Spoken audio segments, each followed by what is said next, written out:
अगर आपके अपने ही भाई आपके साथ धोखा करें तो आप क्या करेंगे?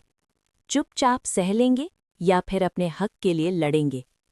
ये कहानी है एक ऐसे छोटे भाई की जिसे उसके ही भाइयों ने बेघर कर दिया, लेकिन उसने बिना लड़ाई किए सिर्फ अपनी बुद्धि से सब कुछ वापस पा लिया। एक गांव था, शांत, हरा भरा और खुशहाल। उसी गांव में 3 भाई रहते थे।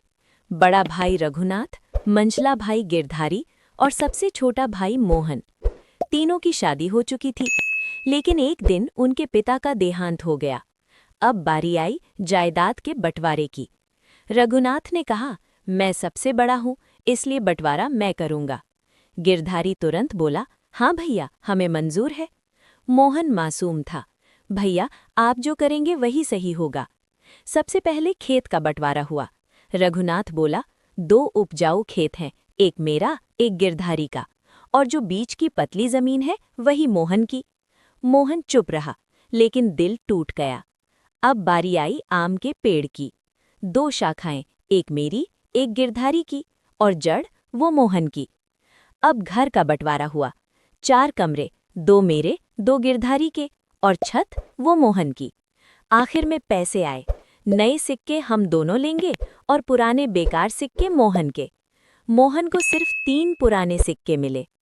मोहन जब कमरे में जाने लगा तो रघुनाथ ने रोक दिया, अरे तुम्हारा हिस्सा तो छत है, नीचे नहीं रह सकते तुम। और दोनों भाइयों ने उसे और उसकी पत्नी सीमा को घर से निकाल दिया। मोहन और सीमा गांव के किनारे एक झोपड़ी बनाकर रहने लगे। सीमा रोते हुए बोली, ये कैसा न्याय है, हमें कुछ भी नहीं मिला। मोहन बोला, शायद यही हमारी किस्मत है। दोनों मजदूरी करने लगे, दिन भर मेहनत, फिर भी पेट भर खाना मुश्किल। एक रात सीमा बोली, तुम्हें याद है तुम्हें क्या मिला था? मोहन बोला, मेड़, जड़ और छत। सीमा मुस्कुराई, बस वही हमारा हथियार है। रात में दोनों खेत पर गए और मेड़ तोड़ दी। पानी बह गया और दोनों भाइयों की फसल बर्बाद हो गई। अगली रात मोहन ने पेड़ की जड़ काट दी, पूरा पेड़ गिल गया। सुबह दोनों भाई आग बबूला हो गए। ये मोहन की चाल है। उसे पकड़कर राजा के दरबार में ले गए। राजा ने पूछा, तुमने ऐसा क्यों किया? मोहन बोला, महाराज, मैंने सिर्फ अपना हिस्सा इस्तेमाल किया। सीमा आगे आई, हमें खेत नहीं सिर्फ मेड़ मिली थी, पेड़ नहीं सिर्फ जड़ मिली थी, घर नहीं सिर्फ छत मिली थी, तो हमने वही किया जो हमारा था। पूरा दरबार चुप हो गया। राजा गुस्से में बोला, ये बंटवारा नहीं, अन्याय है।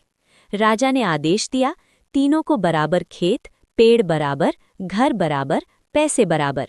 रघुनाथ और गिरधारी रो पड़े। मोहन, हमें माफ कर दो। मोहन मुस्कुराया, भैया गलती इंसान से ही होती है।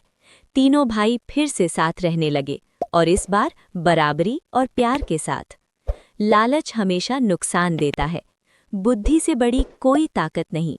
सच्चाई देर से ही सही जीतती जरूर है। अगर आपको ये कहानी पसंद आई तो वीडियो को लाइक ज़रूर करें, थम्स अप। और ऐसी ही दिल छू लेने वाली कहानियों के लिए चैनल को सब्सक्राइब करें, क्योंकि यहाँ हर कहानी में छुपी होती है जिंदगी की एक सीख।